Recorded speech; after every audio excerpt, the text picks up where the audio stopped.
Is star jasmine poisonous to dogs? You wouldn't believe the scare I had the other day. I was out for my morning walk with Charlie, my golden retriever, and he started sniffing around this beautiful vine with these tiny white flowers. It smelled incredible, like jasmine tea. Charlie's a curious fellow, and before I knew it, he had a mouthful of leaves. I panicked, thinking, is star jasmine poisonous? I whipped out my phone and frantically searched online. Thankfully, after a few tense moments, I learned star jasmine is actually safe for pups. Charlie seems perfectly fine, but let me tell you, that was a wake-up call to keep a closer eye on him during walks, especially around pretty flowers. How fast do star jasmine grow? Star jasmine grows like a champ in my yard. The first year after I planted it, I swear it barely grew at all. I was starting to think I'd done something wrong. But then come spring the next year, it exploded. Those vines shot up what felt like inches a week. I had to keep up with training them on the trellis. Otherwise, they'd be taking over everything. By the end of the season, it had grown at least 6 feet and filled out beautifully. Now it puts on a few feet of growth every year, and the whole thing is covered in those amazing fragrant flowers. It's definitely a fast grower, especially once it's established. How to propagate star jasmine? Propagating star jasmine is actually pretty easy and so rewarding. I had the best results using stem cuttings in the summer. Here's what worked for me. I found a healthy vine that wasn't flowering and snipped off a section about 8 inches long with sharp pruners. I made sure to cut right below a leaf node, where roots love to sprout.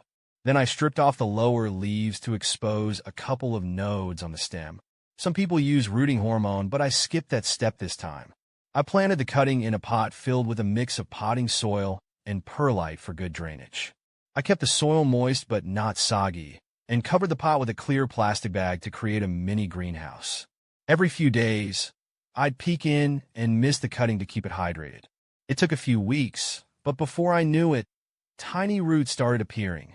Once they were established, I removed the plastic, and voila, I had a brand new star jasmine ready to be planted in a bigger pot, or even the garden.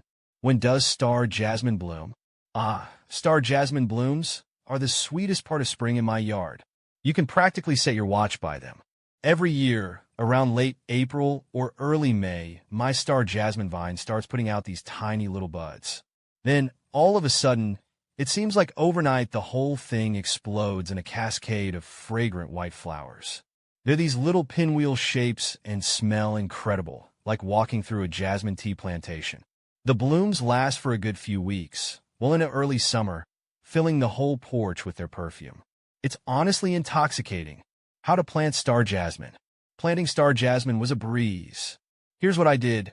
First, I picked a spot that gets at least a few hours of sunshine each day. Star jasmine seems happy with some morning sun and afternoon shade, which is perfect for my yard.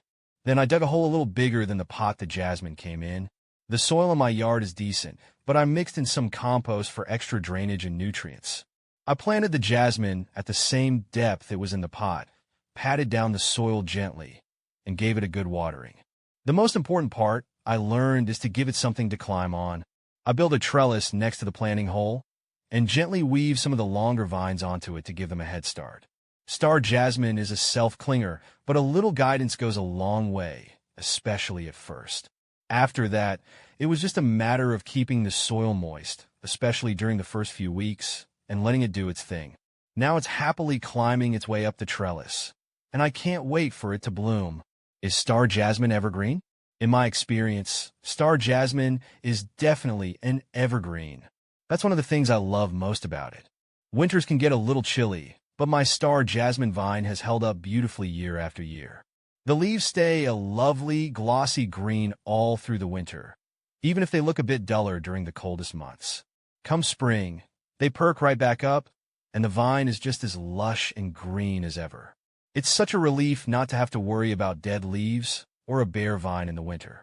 Plus, the evergreen foliage adds a pop of color to the yard even when it's not blooming. A real bonus.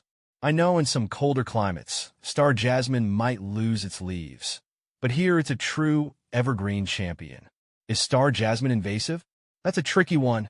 Star jasmine can be a bit of a double-edged sword when it comes to being invasive. In my yard, it's been an angel. It fills out a trellis beautifully and hasn't tried to spread anywhere it's not welcome. But I've heard some horror stories online about it taking over gardens and smothering other plants. I think it really depends on your climate and the size of your garden. It seems pretty well behaved, but if you're worried about it getting out of control, maybe plant it in a pot or a raised bed to keep it contained. Just be sure to prune it regularly to keep it in check, no matter where you plant it. It's a vigorous grower, that's for sure. Is star jasmine poisonous to cats? No need to worry about my feline friend with star jasmine. This was a big relief for me when I first planted it. I did a ton of research because you never can be too careful, especially with curious kitties around. The good news is that according to the ASPCA, star jasmine is completely non-toxic to cats, dogs, and even horses. That means Luna the cat can sniff around the vine all she wants without getting sick. Of course, just like with any unfamiliar plant, it is possible that ingesting a large amount could cause an upset tummy. But that's true for cats and any new food, really. So, I wouldn't be surprised if Luna nibbled a leaf or two and had a little tummy trouble. But overall, star jasmine seems like a safe choice for cat owners who also love a beautiful, fragrant vine. Is star jasmine deer resistant? Star jasmine's deer resistance is a bit of a gray area, based on my experience and what I've read online. It's not exactly deer candy, but desperate times might call for desperate measures. In my yard, with plenty of other food sources around, the deer haven't bothered my star jasmine. It thrives right next to my rose bushes, which they tend to leave alone too, thank goodness. But I've seen articles and posts online where hungry deer have munched on star jasmine, especially during harsh winters when food is scarce. So, the verdict? Not deer-proof, but maybe not deer-tempting either, depending on your situation. If deer are a major problem in your area, you might want to consider a different plant. But if you have other things to keep them occupied, star jasmine might just be okay. Just keep an eye on it, especially during the winter months. Is star jasmine edible? While I love the fragrant flowers of my star jasmine, I would never recommend eating them. There seems to be some confusion online, with some sources claiming it's edible and others saying it's toxic. To be safe, I stay on the side of caution and avoid letting anyone or anything try the flowers or leaves. It's important to remember that star jasmine isn't the same as the jasmine used to make tea. They might be related, but mine, Trachelospermum jasminoides, is definitely not on the menu. Plus, even with edible flowers, it's always best to double-check with a reliable source before ingesting anything from your garden. Better safe than sorry, especially when it comes to something as lovely as star jasmine. I'd much rather enjoy its beauty than risk any tummy troubles. Can star jasmine grow in shade? Star jasmine will definitely grow in shade, but it's a bit of a sunshine trade-off with this vine. In my experience, it thrives in full sun, putting out tons of those beautiful white blooms. However, I know some spots in my yard don't get a lot of direct sun, and I've successfully planted star jasmine there too. It will still grow in shadier areas, but just keep in mind you might not get as many flowers. The vine itself will be happy enough, but the blooms need some sunshine to really flourish. So, if you're set on a fragrant floral display, a sunnier spot is best. But if you just want a pretty, low-maintenance vine that can tolerate some shade, star jasmine is a great option. How long do star jasmine bloom?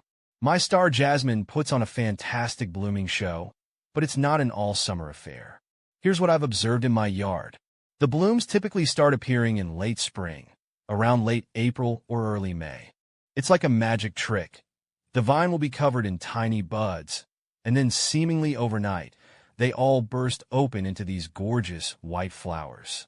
The whole thing becomes a cascade of fragrance. The good news is the blooms last for a good few weeks. We're talking well into early summer, usually lasting until June. So for a good month or so, my porch is filled with this intoxicating jasmine scent. It's heavenly. Then the flowers slowly start to fade, and by July the blooming period is pretty much over. But that doesn't mean the vine loses its charm. The glossy green leaves keep things beautiful throughout the rest of the summer and even through winter.